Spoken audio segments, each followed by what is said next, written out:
बच्चों, आज हम अभ्यास 3B के प्रश्नों को हल करेंगे।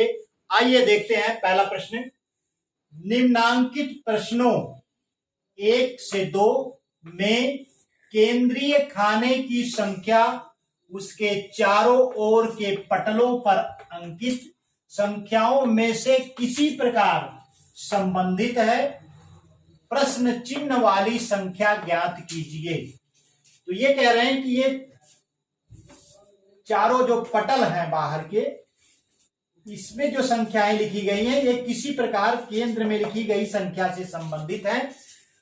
और ये 3 विकल्प इसमें दिए गए हैं।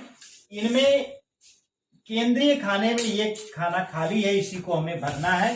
तो आइए देखते हैं इसको कैसे किया जाएगा, किस प्रकार से ये संबंधित है।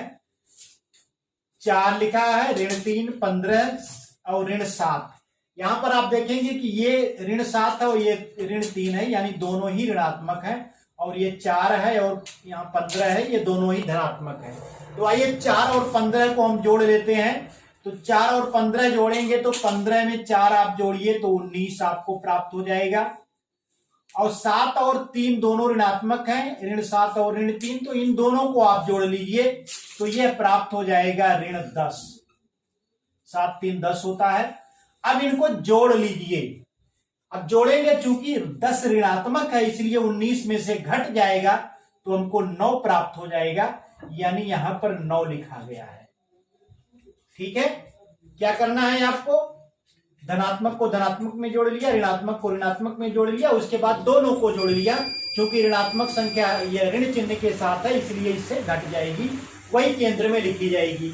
तो यही पैटर्न आइए हम इस पर भी लागू करते हैं। तो 11 और 21 दोनों धनात्मक है तो जोड़ लीजिए। 11 में 21 आप जोड़ेंगे तो 1 1 2 और 2 1 3, 32 प्राप्त हो जाएगा हमें। 32, 11 और 21 और 11 जोड़ लिया, 32 प्राप्त हुआ। और 13 और 9 दोनों ऋणात्मक है, इनको जोड़ लीजिए तो 13 9 22 प्राप्त हो जाएगा। क्योंकि ये ऋणात्मक है इसलिए यहाँ पे ऋण चिन्ह लगा दीजिए। इनको जोड़ लीजिए, 22 ऋणात्मक है इसलिए इसमें से घट जाएगा तो 22 10 32 होता है। यहाँ पर देखिए केंद्र में आपका 10 लिखा गया है। इसी प्रकार से आइए आगे बढ़ते हैं। 17 और 14 आप जोड़ लीजिए तो 7 4 11 और 1 1 2 1 3, 31 आपको प्राप्त हो जाएगा।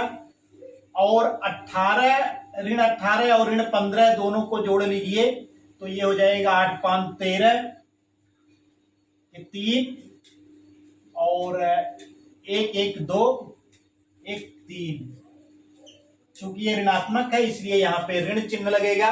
अब इन दोनों को जोड़ लेंगे हम, क्योंकि ऋणात्मक चिन्ह के साथ ऋण 33 है और ये धन 31 है। तो 33 में से आप 31 घटाएंगे तो आपको 2 प्राप्त हो जाएगा। 33 में से 31 घटेगा 2 प्राप्त होगा। और चूंकि ये ऋणात्मक 33 है, ऋणात्मक अधिक है, तो घटाने पर जो हमको प्राप्त होगा वह ऋणात्मक चिन्ह के साथ आएगा। यानी यहाँ पर क्या आ जाएगा? ऋण 2 आ जाएगा। यानी केंद्रीय खाने में क्या भरा जाएगा? ऋण 2 भरा जाएगा। तो यहाँ पर हम ऋण 2 भर देते हैं, यही हमें भरना था। तो कौन सा विकल्प सही है? पहला विकल्प सही है। ये हमारा पहला विकल्प सही है। तो यहां पर हम आंसर लिख लेते हैं। आंसर बराबर विकल्प संख्या 1 और कितना भरना है? ऋण 2। आइए हम दूसरे प्रश्न की तरफ बढ़ते हैं। दूसरा प्रश्न भी हमारा इसी प्रकार का है, केंद्रीय खाने में संख्या को भरनी है। तो आइए देखते हैं। यहां पर हम क्या करते हैं कि 15 और 11 आप जोड़ लीजिए। तो 15 और 11 जोड़ेंगे तो 15 10 25 1 26 आपको प्राप्त हो जाएगा। 26। अब यहां पर 3 ऋणात्मक है और 19 धनात्मक है। तो 19 में से 3 आप निकाल दीजिए तो आपको 16 प्राप्त हो जाएगा। और यह 16 धनात्मक होगा क्योंकि 19 धनात्मक है, इसमें से 3 निकल गया तो आपको 16 प्राप्त हुआ। और 26 में से 16 आप घटा दीजिए तो ये प्राप्त हो जाएगा 10। वही 10 यहाँ पर केंद्र में लिखा गया है। ठीक यही पैटर्न इस पर भी लागू होगा। तो 10 और 7 आप जोड़ लीजिए तो आपको प्राप्त हो जाएगा 17, और 5 और 4 जोड़ लीजिए तो 5 4 9 हो जाएगा, और इसको आप घटा दीजिए, 17 में से 9 घटाएंगे तो 8 प्राप्त हो जाएगा आपको। यहाँ पर देखिए 8 लिखा गया है। ठीक इसी प्रकार से आइए यहाँ पर देखते हैं, तो हम जोड़ लेते हैं। आपका 12 और 6 जोड़ लीजिए तो 12 और 6 हो जाएगा 18, और 18 में से आपको घटाना है कितना, 8 और 5 जोड़ लीजिए 13 प्राप्त हो जाएगा। तो 18 में से आप 13 घटा देंगे तो आपको 5 प्राप्त हो जाएगा। यानी यहाँ पर जो खाली स्थान है यहाँ पे हमें क्या भरना है, 5 भरना है। तो कौन सा विकल्प सही हो जाएगा, हमारा दूसरा विकल्प सही हो जाएगा। तो यहाँ पर आंसर हमको प्राप्त हो जाएगा, आंसर बराबर विकल्प संख्या 2, विकल्प संख्या 2 हो जाएगी। और क्या भरा जाएगा, 5 भरा जाएगा। तो इस प्रकार से हमारे 2 प्रश्न हल हो गए हैं। आइए हम बढ़ते हैं तीसरे प्रश्न। बच्चों तीसरा प्रश्न हमारा है, अपनी अभ्यास पुस्तिका में खाली स्थान भरिए। इसका क खंड है, 2 पूर्णांकों का योगफल सदैव होता है। क्या होता है, 2 पूर्णांकों का योगफल सदैव पूर्णांक होता है।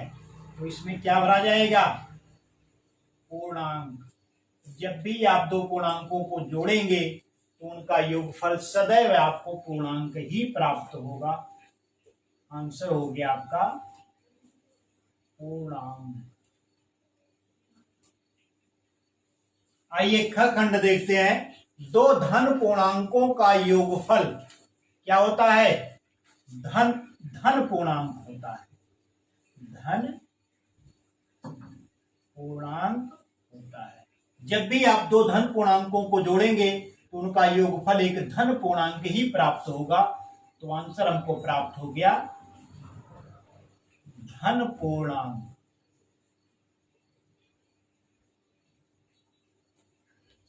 आइए बढ़ते हैं हम तीसरे खंड की तरफ। 2 ऋण पूर्णांकों का योगफल होता है, क्या होगा, ऋण पूर्णांक होगा। जब भी आप 2 ऋण पूर्णांकों को जोड़ेंगे तो उनका योगफल ऋण ही प्राप्त होगा, यानी ऋण पूर्णांक ही प्राप्त होगा। तो आंसर हमको प्राप्त हो गया, आंसर ऋण पूर्णांक, ऋण पूर्णांक।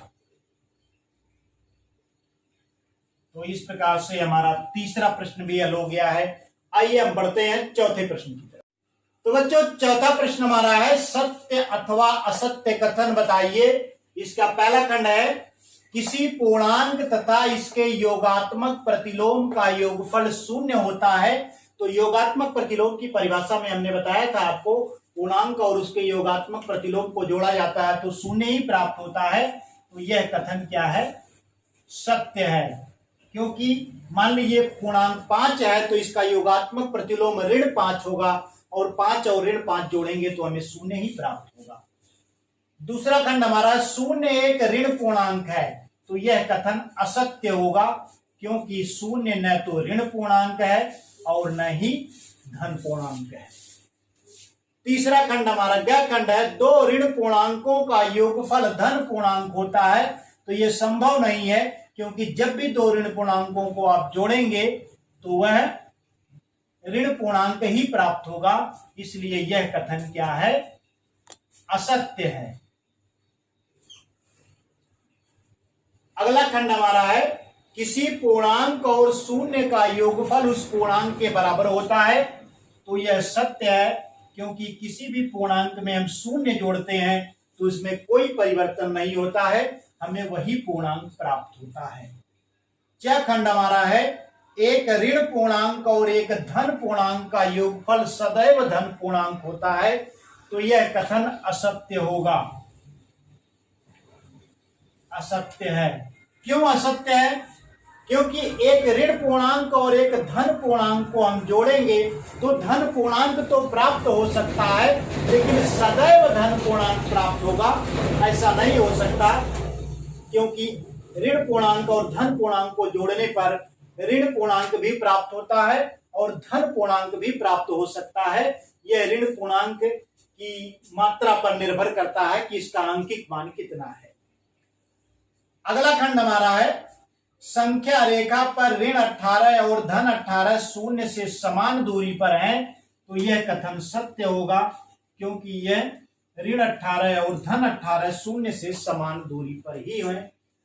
और आखिरी खंड हमारा है, दो धन पूर्णांकों का योगफल सदैव धन पूर्णांक होता है, तो यह कथन सत्य होगा, क्योंकि जब भी दो धनात्मक पूर्णांक जोड़े जाएंगे तो योगफल में जो पूर्णांक हमारा प्राप्त होगा वह सदैव धन पूर्णांक ही होगा।